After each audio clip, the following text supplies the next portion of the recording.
Bonjour les amis, c'est Cyril de Lille. Aujourd'hui, parlons de la sincérité.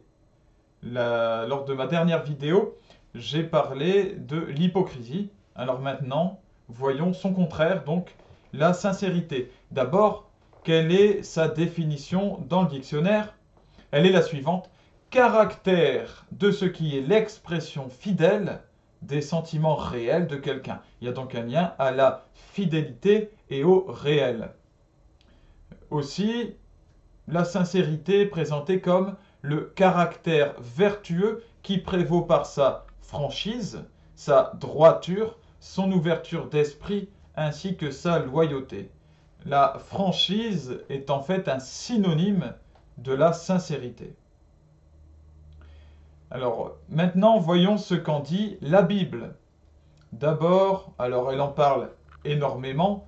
Euh, Tout au long de la Bible, il est parlé de la vérité comme d'une valeur fondamentale, que Dieu est véritable, que véritables sont ses œuvres et que les enfants de Dieu agissent en toute vérité, en sincérité, avec un cœur droit, honnête, etc.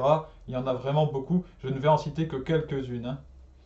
Euh, Dans le livre des Proverbes, au chapitre 12, verset 17, il est dit: Celui qui dit la vérité proclame la justice.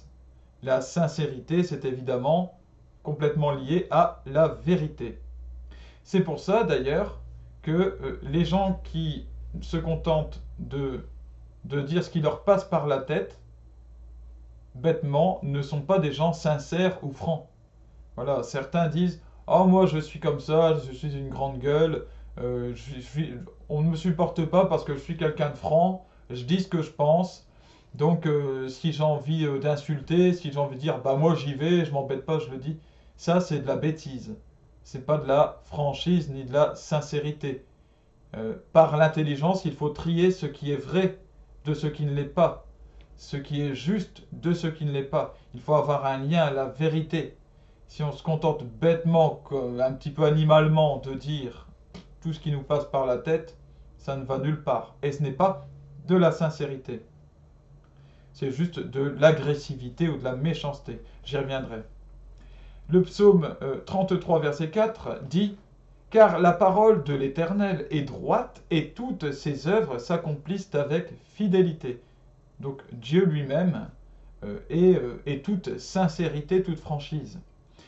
Euh, Dans Isaïe chapitre 45 verset 19, il est dit: Moi l'Éternel, je dis ce qui est vrai, je proclame ce qui est droit. Sincérité et franchise sont donc encore une fois des attributs de Dieu.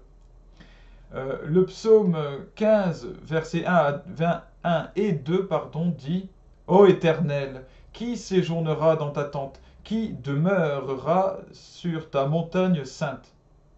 Celui qui marche dans l'intégrité, qui pratique la justice et qui dit la vérité selon son cœur.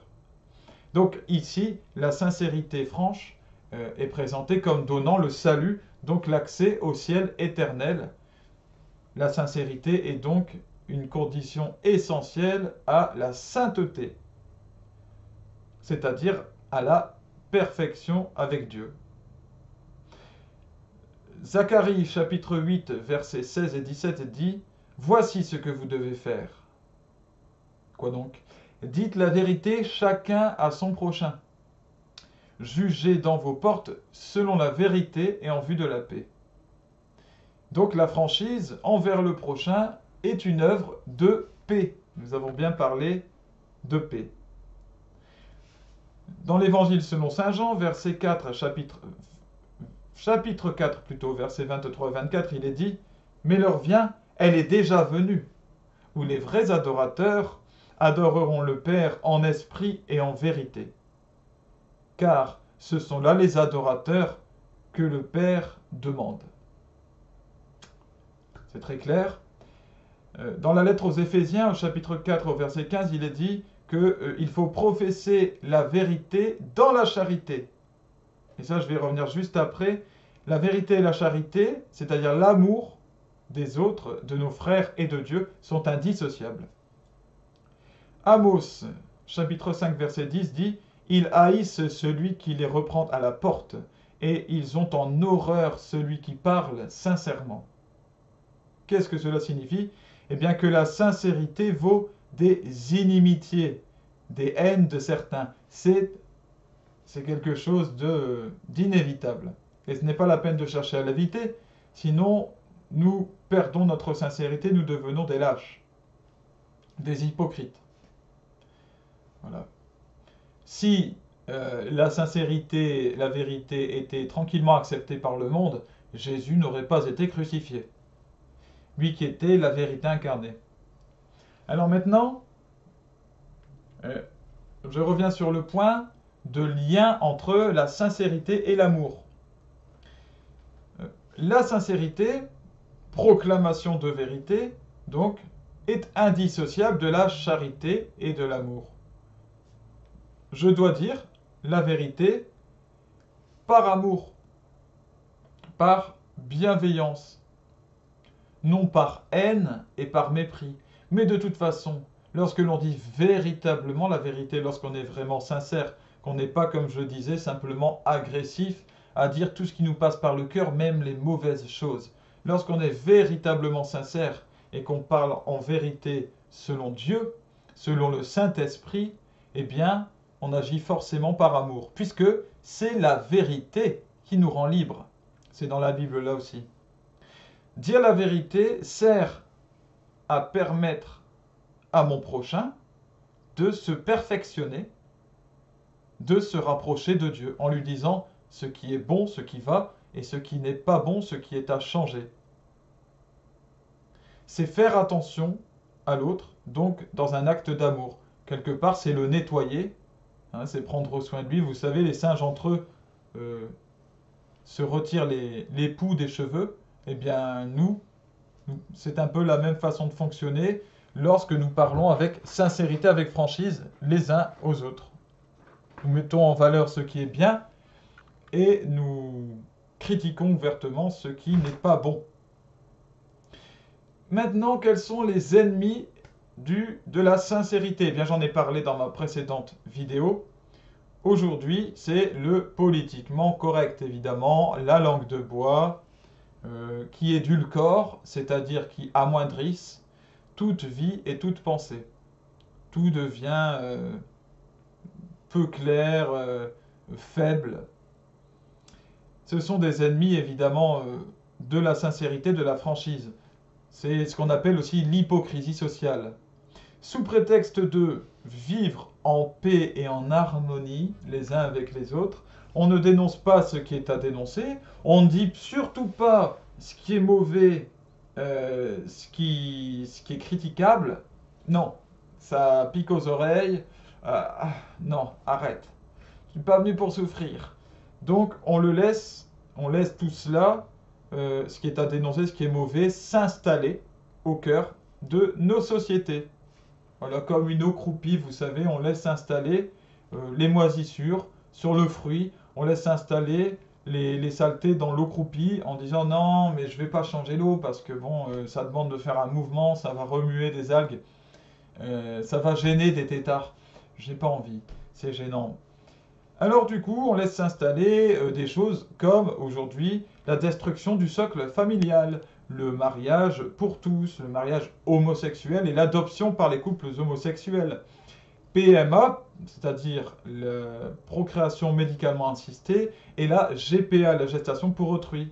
Les manipulations génétiques de manière générale, l'euthanasie, l'avortement, et puis l'argent roi, puisque, je vous le rappelle, le politiquement correct vient des États-Unis par des dirigeants qui ont placé comme valeur fondamentale la course à l'argent roi. Et d'un seul coup, eh bien, on ne peut plus être sincère quand on veut des accords commerciaux avec les uns et les autres, quand on veut des accords commerciaux avec des dictateurs ou avec des dirigeants qui agissent d'une façon très mauvaise. Mais, eh bien, on ne peut pas être sincère. Parce que si on est sincère, on lui dit ce que tu fais, c'est inadmissible et moi, je veux pas de rapport avec toi tant que tu agis comme ça. Ah non, vous pensez bien. Il faut des échanges commerciaux, il faut lui plaire.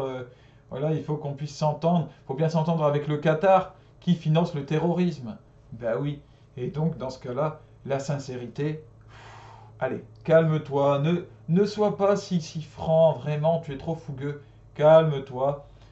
D'abord, il faut faire un beau sourire, bien s'entendre avec l'autre, politically correct. Voilà comment c'est arrivé, et ça s'est développé un petit peu partout, puisque l'hypocrisie, comme je le disais dans ma vidéo sur l'hypocrisie, est contagieuse. On perd donc en sincérité, puisqu'on ne peut plus dire ce qui est bon, ce qui est mauvais plutôt, on ne peut plus critiquer, et donc on n'arrive plus à dire non plus ce qui est bon, puisque quand on n'arrive plus à dire ce qui est critiquable, on perd en sincérité du cœur, on perd son cœur d'enfant, un cœur simple qui dit les choses telles qu'elles sont. Un enfant, quelque chose de mauvais, il va vous le dire. Maman, pourquoi le monsieur est habillé comme ça? Papa, pourquoi la dame, elle marche comme ça? Pourquoi à la télé, il y a ci, il y a ça? Tout ce qui le choque, tout ce qui le dérange, il va le dire. Il va dire, mais ça, c'est bizarre, j'aime pas. Ben, tout ça, ça ne marche plus. Et donc, eh bien, on perd notre cœur et on perd aussi notre capacité à dire ce qui est bon et ce qu'on aime avec une grande sincérité. Parce que c'est ça aussi la sincérité, c'est dire aussi ce qui est bon, c'est pas seulement critiquer. Mais si on enlève l'un, on enlève l'autre, automatiquement. Et donc, sous prétexte de vivre ensemble et en amour, en toute harmonie, eh bien, on enlève tout, on retire l'harmonie. La preuve, c'est qu'aujourd'hui, on n'a jamais été aussi divisés les uns avec les autres. Nous n'avons jamais été aussi tristes dans nos cœurs. Augmentation des dépressions, des déprimes, des suicides, des consommations de médicaments d'anxiolytiques. Les Français n'arrivent plus à sourire. Non, parce que le monde, lorsqu'on ne peut plus être sincère et parler avec cœur, devient gris. Alors, il perd ses couleurs. On ne distingue plus nettement, du coup, ce qui est bon, ce qui est mauvais. L'importance de la sincérité est tout à fait cruciale dans nos vies, aujourd'hui et maintenant. Que le Seigneur Jésus, lui qui est la sincérité suprême et toute franchise, vous bénisse. Que Dieu Tout-Puissant reste auprès de vous et vous permette de clairement discerner le bien du mal et de savoir le proclamer en toute sincérité. Salut à vous.